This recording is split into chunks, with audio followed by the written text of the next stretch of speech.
How to report out-of-pocket expenditures for non-depository candidates. Non-depository candidates can use their personal funds to make direct expenditures on behalf of their campaigns. This type of spending is called an out-of-pocket expenditure.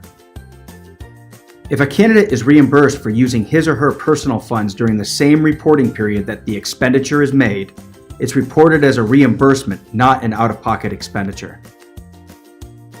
To report an out-of-pocket expenditure on Reporter 7, click the purple tile. This is the report summary page. Click the Expenditures tab.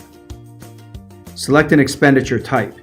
In this example, we choose an out-of-pocket expenditure as a loan. Enter the out-of-pocket expenditure made by the candidate.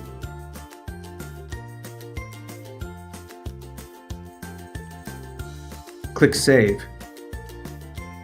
The out-of-pocket expenditure appears below.